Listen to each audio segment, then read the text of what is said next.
दोस्तों, स्वागत है आपका संकल्प स्पीसेस में। आइए देखते हैं एडिटोरिया का करेंट अफेयर है, उसमें बजट देखते हैं।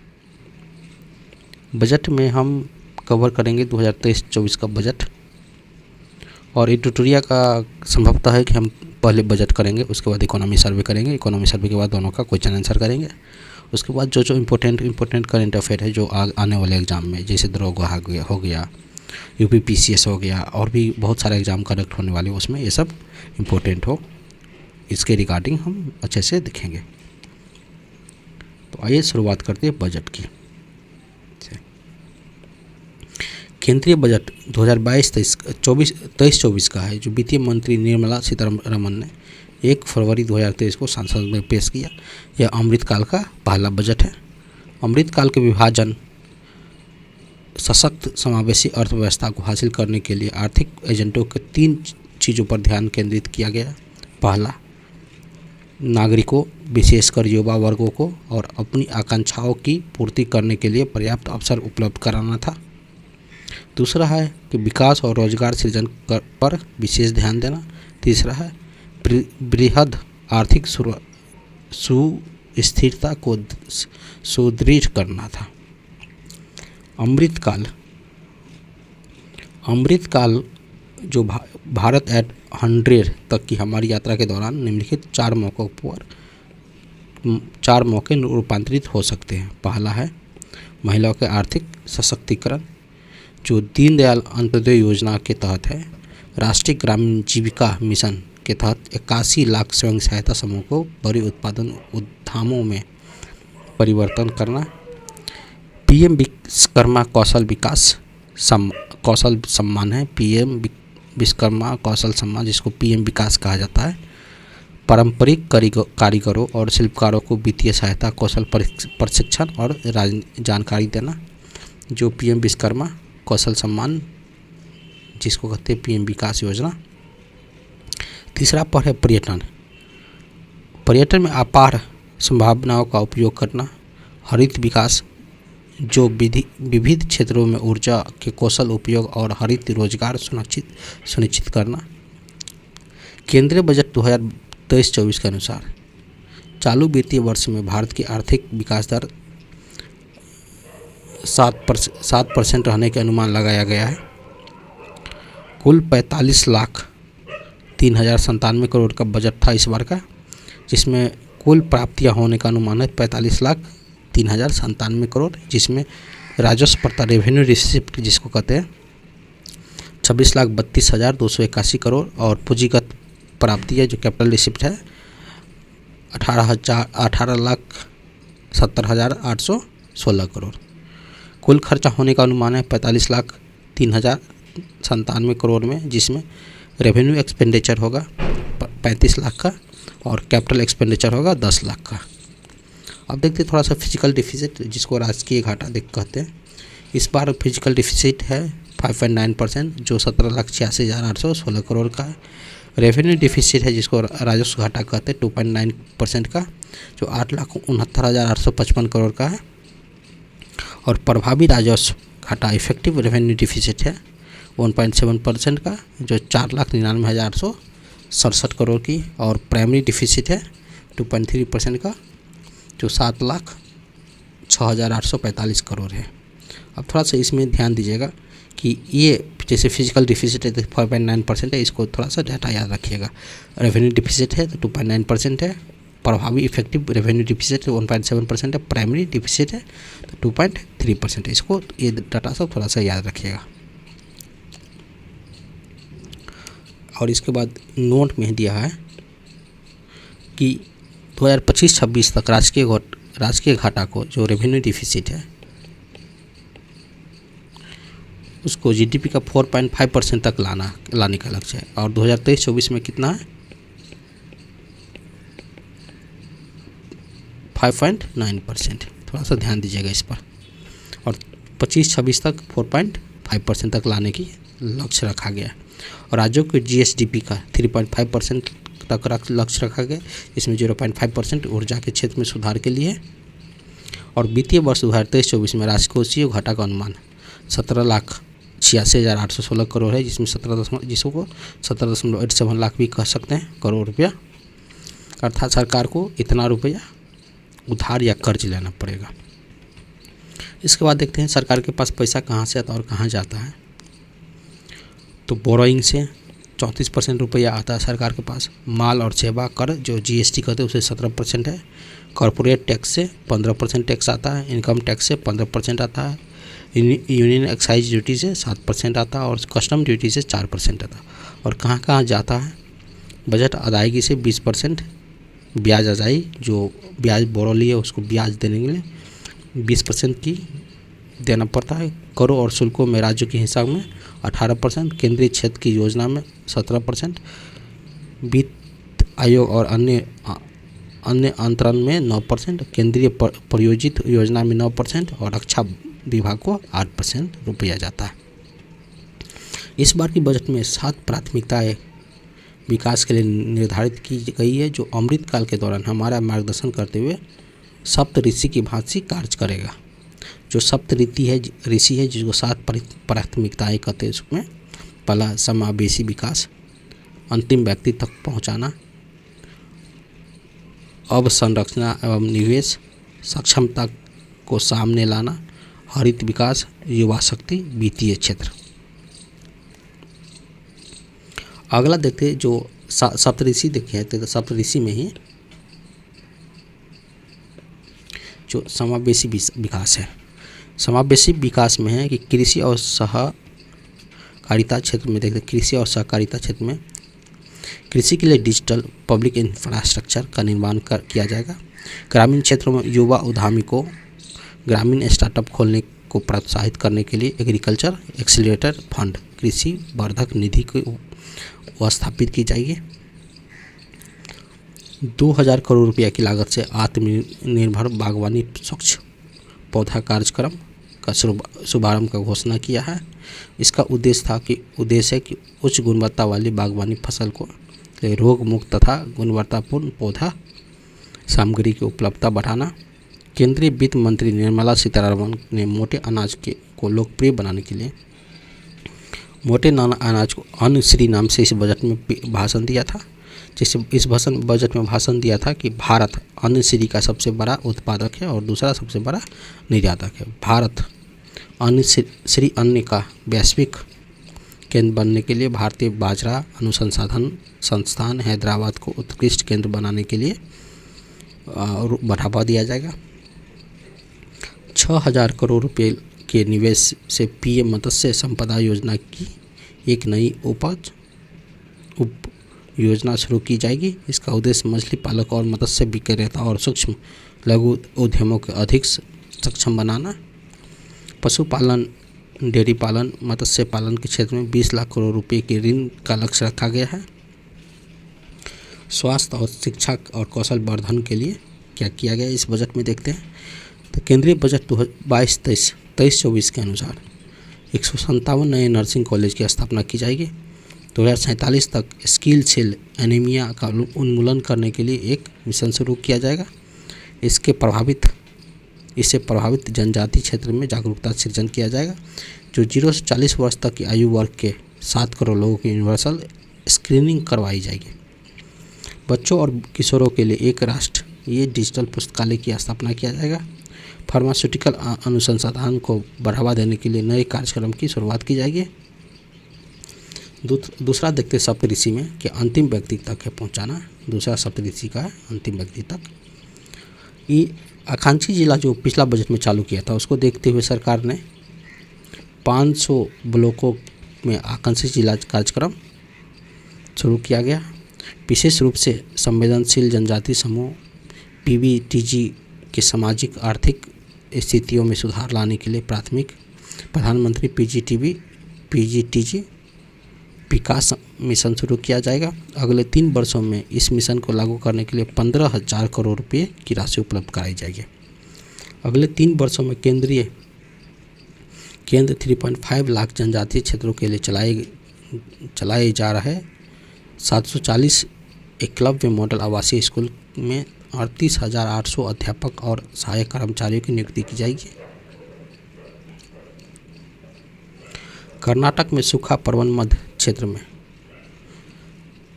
संधारणीय सूक्ष्म सिंचाई तथा पेयजल की सुविधा मुहैया कराने के लिए ऊपरी भद्र परियोजना को केंद्रीय सहायता दी जाएगी। पीएम आवास योजना के लिए परिव्यय को 66% वृद्धि कर 79,000 करोड़ रुपए की अधिक करोड़ रुपये से अधिक दिया जाएगा। भारत साझा पुरालेख निधन, जिसको भारत से ही कहते हैं, एक प्रकार की डिजिटल पुरालेख है जो पांडुलिपि संग्रहालय है। इसके प्रथम चरण में 1 लाख प्राचीन पुस्तकालयों पुरालेखों का डिजिटलीकरण करके इनमें स्थापित किया जाएगा।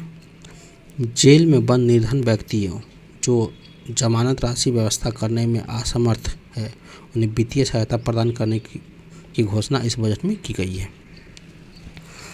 सप्तऋषि में है तीसरा देखते सप्तऋषि का।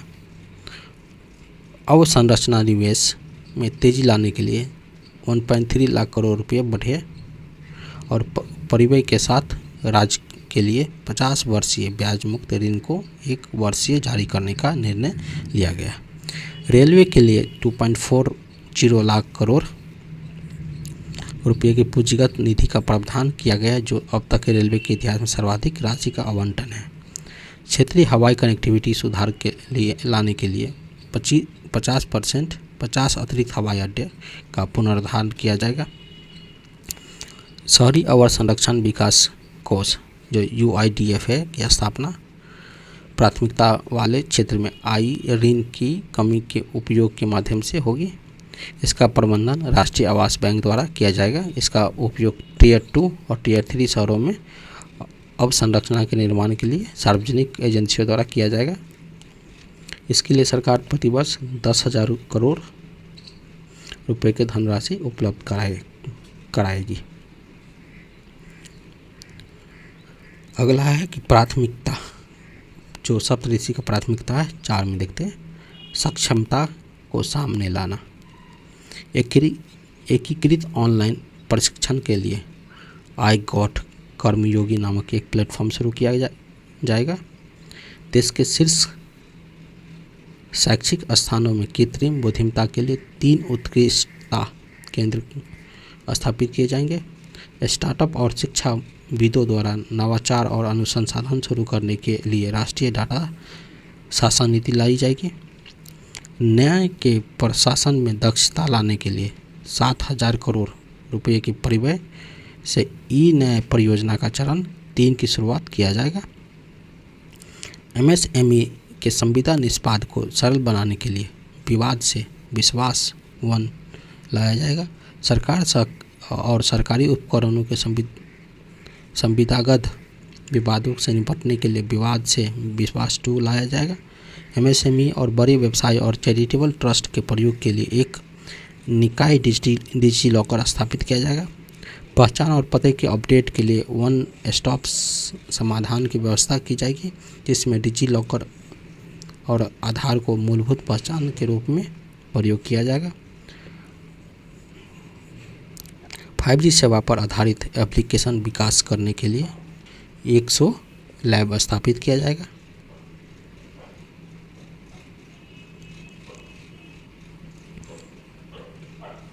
व्यापारी सुगमता बढ़ावा देने के लिए 39,000 से ज़्यादा अनुपालनों को कम किया गया और 3400 से अधिक विधिक उपबंधों को अपराध की श्रेणी से हटा दिया गया। 42 केंद्रीय अधिनियम में संशोधन के लिए जन विकास विधेयक पेश किया गया। अब देखते हैं प्राथमिकता 5, जो इसमें हरित विकास है। प्राथमिकता 5 में क्या है? हरित विकास। तो पर्यावरण के प्रति सजग जीवन शैली के आंदोलन को गति देने के लिए लाइफ शुरू किया गया, जिसकी चर्चा बजट के भाषण में की गई है। 19,700 करोड़ रुपये लागत से शुरू किए गए राष्ट्रीय हरित हाइड्रोजन मिशन की मदद से अर्थव्यवस्था को निम्न कार्बन सघनता वाली स्थिति में लाया जाएगा।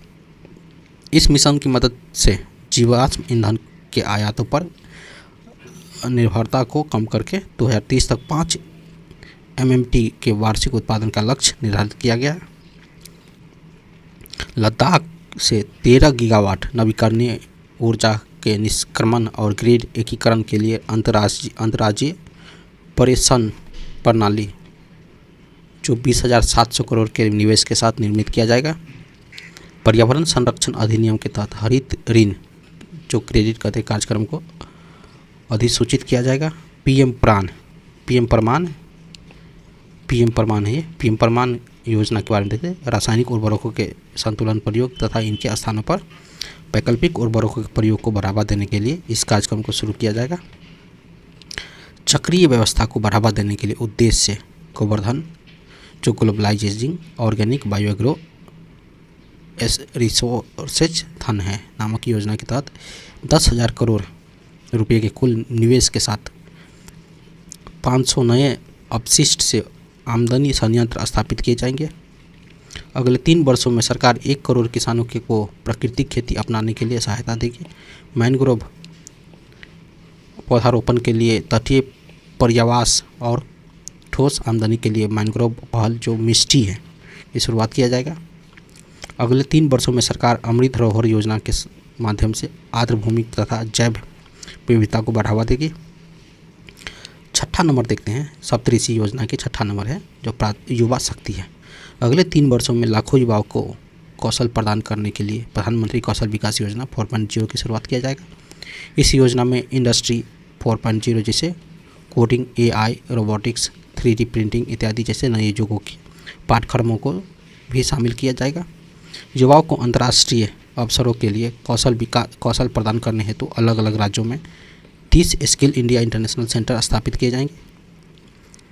स्किल इंडिया डिजिटल प्लेटफॉर्म की शुरुआत कर कौशल वर्धन हेतु डिजिटल यंत्र को एक विस्तार प्रदान किया जाएगा जिसका निम्नलिखित लक्ष्य है। मांग आधारित और औपचारिक कौशल वर्धन सक्षम करना और MSME सहित नियोक्ताओं के साथ जोड़ना, उद्यमिता योजनाओं की सुलभता सुगम करना। अखिल भारतीय राष्ट्रीय प्रशिक्षुत प्रोत्साहन योजना के अंतर्गत 3 वर्षों में 47 लाख युवाओं की वित्तीय सहायता प्रदान करने के लिए डायरेक्ट बेनिफिट ट्रांसफर शुरुआत किया जाएगा। पर्यटन विभाग में देखते हैं, पर्यटन विभाग में क्या है। चुनौती मोड के माध्यम से चुने जाने वाले कम से कम 50 पर्यटन गंतव्य को घरेलू और विदेशी पर्यटकों के लिए एक संपूर्ण पैकेज के रूप में विकास किया जाएगा। देखो अपना देश पहल का उद्देश्य हासिल करने के लिए क्षेत्रीय विशिष्ट कौशल वर्धन और उद्यमिता विकास के समन्वयन स्थापित किया जाएगा। थीम आधारित पर्यटन सर्किट के एकीकृत विकास के लिए स्वदेश दर्शन योजना की चर्चा बजट भाषण में किया गया। वाइब्रेंट विलेज प्रोग्राम के अंतर्गत सीमावर्ती गांव में पर्यटन के बुनियादी ढांचों का विकास किया जाएगा और पर्यटन सुविधा प्रदान की जाएगी। राज्य के अनेक स्वयं के एक जिला और उत्पाद GI टैग और अन्य हस्तशिल्प उत्पादों को बढ़ावा देने के लिए और उनकी बिक्री करने के लिए अपने राजधानियों में या सबसे प्रमुख पर्यटन केंद्रों पर एक यूनिट मॉल स्थापित किया जाएगा। 7वां नंबर है सप्तऋषि में वित्तीय क्षेत्र। वित्तीय क्षेत्र की एक वित्तीय सहायक सूचना की केंद्रीय रिपोजिटरी या भंडारण के रूप में काम करने के लिए राष्ट्रीय वित्तीय सूचना रजिस्ट्री स्थापना की जाएगी। इसमें ऋण का कुशल प्रवाह संभव होगा, वित्तीय समावेशन को बढ़ावा मिलेगा और वित्तीय स्थिरता बढ़ेगी। डिजिटल निरंतरता समाधान ढूंढने वाले देशों के लिए GIFT और IFSC में उनके डाटा दूतावासों की स्थापना किया जाएगा। कंपनियों के त्वरित रिस्पांस के लिए एक केंद्रीय डाटा संसाधन केंद्र की स्थापना किया जाएगा। वर्ष 2022 में डिजिटल भुगतान लेन देन में 76% और मूल्य में 91% की वृद्धि हुई है। आज़ादी का अमृत महोत्सव के स्मरण स्वरूप मार्च 2025 तक 2 वर्षों की अवधि के लिए एक नई लघु बचत योजना महिला सम्मान बचत प्रमाण पत्र उपलब्ध कराया जाएगा। वरिष्ठ नागरिक बजट योजना के लिए अधिकतम जमा सीमा को 15 लाख रुपये से बढ़ाकर 30 लाख रुपये किया जाएगा। अब बजट में देखते कुछ to the point. Mobile phone का उत्पादन पिछले वर्ष में 2,75,000 करोड़ रुपये के मूल्य के 31 करोड़ यूनिट तक पहुंच गया है।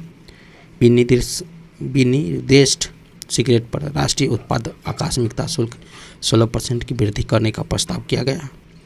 भारत विश्व में स्टार्टअप के लिए तीसरा सबसे बड़ा इको सिस्टम और मध्यम आय देशों के बीच नवाचार गुणवत्ता के दूसरा स्थान है। केंद्रीय बजट 2023-24 में सरकार ने 2014 से अब तक की उपलब्धियां बताई जो निम्न है। 9 वर्षों में भारतीय अर्थव्यवस्था दुनिया की 10वीं से 5वीं सबसे बड़ी अर्थव्यवस्था बन गई है। स्वच्छ भारत मिशन के तहत 10.7 करोड़ घरेलू शौचालय का निर्माण किया गया। उज्ज्वल योजना के तहत 9.6 करोड़ LPG कनेक्शन किया गया। 102 करोड़ लोगों का 220 करोड़ कोविड टीकाकरण किया गया। PM जनधन योजना के तहत 47.8 करोड़ बैंक खाते खोले गए।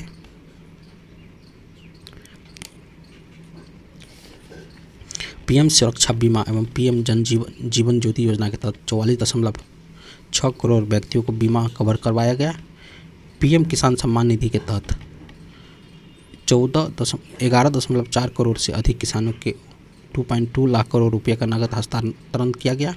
प्रति व्यक्ति आय दुगुना से भी अधिक होकर 1.97 लाख रुपये हो गई है। व्यक्तिगत आयकर देखते हैं। नई व्यवस्था में 7 लाख रुपये तक का वाले व्यक्ति को नई कर भुगतान नहीं करना पड़ेगा। 6 आय स्लैब वाली व्यक्तिगत आय व्यवस्था में स्लैब की संख्या घटाकर 5 कर दिया गया और कर छूट की सीमा को बढ़ाकर 3 लाख रुपये कर दिया गया।